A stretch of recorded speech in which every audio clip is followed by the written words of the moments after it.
6:05, since day one of the coronavirus pandemic, law enforcement officials have been on the front lines to ensure our safety. And we're honoring them this week, National Police Week, as we also talk about ways that they're keeping us protected against potential virus-related scams. Joining us right now live by phone is U.S. Attorney for Northern Alabama, Jay Town. Jay, good morning to you.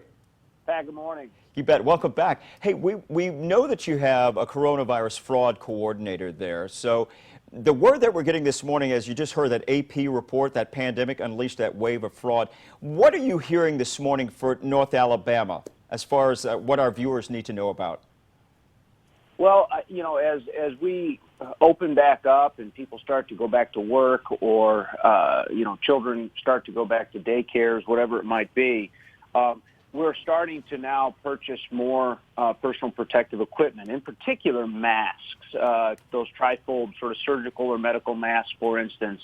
And what I can tell you is that the price gouging that's going on with those masks is 500, 600, 700%. And these are disposable masks, what they were just a few months ago. So that price gouging has us very concerned. Most of the companies that are gouging are located overseas. Great number of them are in China.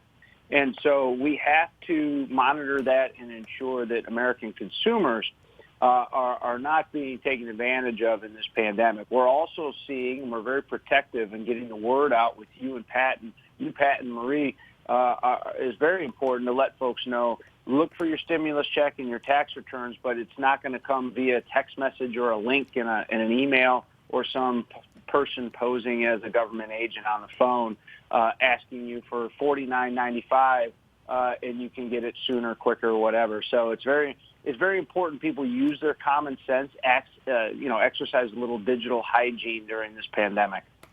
All right, and Jay, we're observing National Police Week. These men and women, as we know, put everything on the line every day, and it's even more challenging during this pandemic.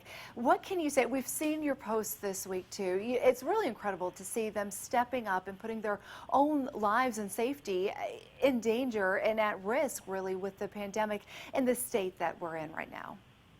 Well, good morning, Marie. Yeah, 101 police officers or law enforcement officers across the country as of May 11th have died reportedly from COVID-19. That's according to the National FOP.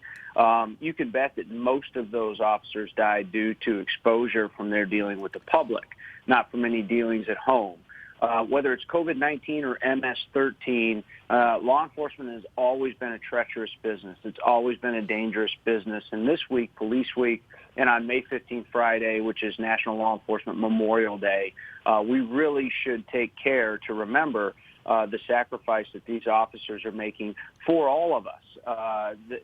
There's an officer shot in this country every 30 hours. And the violence against police officers, the disrespect towards police officers is something that hopefully we will all take care to remember as we celebrate Police Week. It's not just those that have passed and their end of watch has come too soon, like Officer Clardy here in Huntsville in December.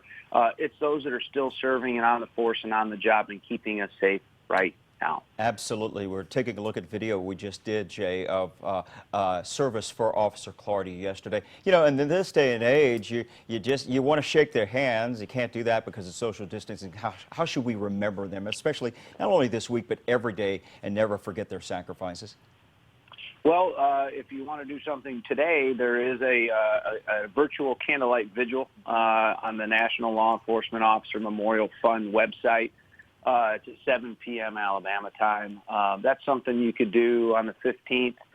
You can't shake their hand, can't give them a hug, but if you see one, they can hear you 6 feet away, and they appreciate it every time. And that gets back to the guys and the men and the women in the badge.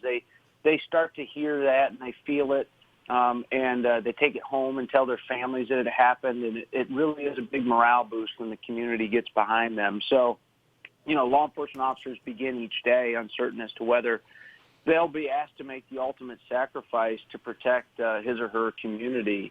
That's a pretty tough job. And these guys were heroes before coronavirus. They'll be heroes after. But let's celebrate them this week for certain. and certainly appreciate them each and every moment of the day. U.S. Attorney Jay Town. Jay, thanks for joining us again this morning. Thanks, Pat. Thanks, Marie. Thank you, Jay. It is 6:10 right now on your Wednesday morning.